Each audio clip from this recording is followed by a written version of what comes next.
નમસ્કાર ખેડૂત મિત્રો, મારી યુટ્યુબ ચેનલ ખેડૂત સાથીની અંદર આપ સર્વેનું હાર્દિક અને ભાવભર્યું સ્વાગત કરું છું. હવે મિત્રો, આજના આ વિડીયોના માધ્યમ દ્વારા આપણે હવે ઘણા બધા ખેડૂત મિત્રોએ ચોમાસું વાવેતરની અંદર કપાસનું વાવેતર કરેલું છે. અને મિત્રો, ઘણા બધા ખેડૂત મિત્રોનો જે કોઈ કપાસનું વાવેતર કરેલું હતું એનું જર્મિનેશન એટલે કે ઉગાવા સાથે સારામાં સારો વિકાસ પણ થતો હોય એવો જોવા મળે છે. હવે મિત્રો, આજે કપાસનું વાવેતર કરવામાં આવેલું છે, જેની અંદર આપણે આજના આ વિડીયોના માધ્યમ દ્વારા એ જાણકારી મેળવવાના છીએ કે શરૂઆતના સ્ટેજ ઉપર કપાસનો વિકાસ કઈ રીતના કરવો, એની અંદર પિયતની અંદર કયા ખાતરો આપવા, ઉપરથી કઈ રીતે એની માવજત કરવી કે જેના થકી આપણા કપાસની અંદર શરૂઆતના સ્ટેજ ઉપર સારામાં સારું આપણને જે કોઈ વૃદ્ધિ વિકાસવાળું પરિણામ છે એ સારામાં સારું આપણને પ્રાપ્ત થઈ જાય. હવે મિત્રો, ખાસ કરીને આમ જોવા જઈએ તો શરૂઆતના 5 થી 7 દિવસમાં જે ખાલા એટલે કે ડૂલ પડેલા હોય એની અંદર ડૂલ ભરવા જોઈએ, જેથી કરીને આપણા કપાસિયાની અંદર એટલે કે આપણી જે કોઈ સાહ હોય એમાં ખાલું ન રહે અને બધી જગ્યા પર કપાસનો છોડ ઉગી જાય.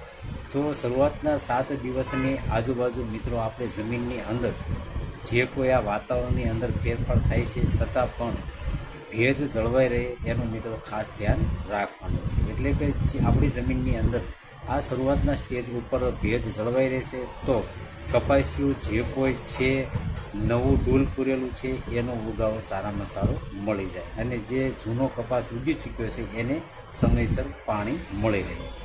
હવે એ પછીના સ્ટેજ ઉપર જોવા જઈએ તો લગભગ 7 થી 15 દિવસની આજુબાજુ કોઈ નીંદણનો પ્રશ્ન હોય તો નિંદામણનો પણ પ્રશ્ન સોલ્વ કરી દેવાનો છે મિત્રો. એટલે કે નીંદણ કરી નાખવાનું છે, જેના થકી આપણા છોડની અંદર સારામાં સારો વિકાસ એટલે કે જમીનની અંદર જે કોઈ પોષક તત્વો પડેલા હોય એ જે કોઈ નિંદામણ હોય એને ન મળે અને છોડને મળે તો છોડને પૂરતું પોષણ મળી જાય છે. એવા સમયે જે કોઈ ચૂસિયા જીવાત હોય એનું માર્કિંગ કરવાનું છે, નહીં તો મિત્રો આપણો છોડ પીળો થઈને સુકાઈ જશે.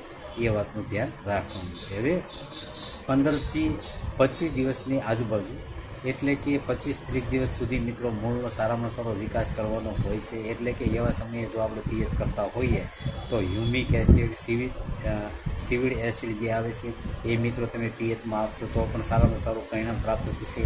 જો મિત્રો તમે હ્યુમિક એસિડ અથવા તો સીવીડ એસિડ પિયતની અંદર આપતા હોય તો ઉપરથી તમારે ફરજિયાત 19-19-19 એટલે કે 19% નાઇટ્રોજન, 19% ફોસ્ફરસ અને 19% પોટાશ જે વોટર સોલ્યુબલ ગ્રેડ આવે છે એનો તમારે પ્રતિ પંપની અંદર 80 થી 100 ગ્રામનું માપ રાખી એને છંટકાવ કરવાનો છે. જો શક્ય હોય તો એની અંદર એમિનો બેઝિસવાળું જે કોઈ પીજીઆર આવે એનું તમે મિશ્રણ કરી અને છંટકાવ કરશો તો શરૂઆતના સ્ટેજ ઉપર સારામાં સારું પરિણામ આપણને પ્રાપ્ત થતું હોય છે.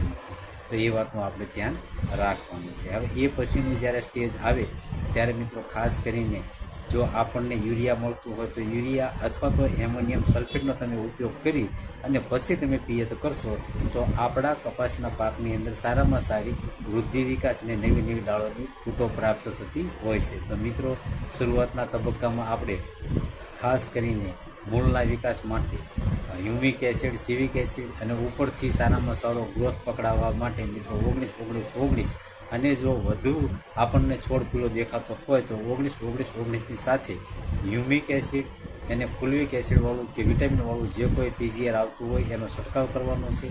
અને એ જો છંટકાવ ન કરવાનો હોય તો મિક્સ માઇક્રોન્યુટ્રનનો જે કોઈ ગ્રેડ આવતો હોય એનો તમે છંટકાવ કરશો તો પણ સારામાં સારું પરિણામ પ્રાપ્ત થશે. તો મિત્રો, મારી એવી અવનવી માહિતી મેળવવા માટે મારી યુટ્યુબ ચેનલ ખેડૂત સાથીને તમે સબસ્ક્રાઈબ કરજો, લાઇક કરજો કે જેનાથી કે હું આપને ઓછા ખર્ચે અને સમયસર માવજત કેવી રીતે કરવી એના વિશે વિડીયોના માધ્યમ દ્વારા આપને મદદ કરતો રહીશ. મિત્રો, હસ્તો.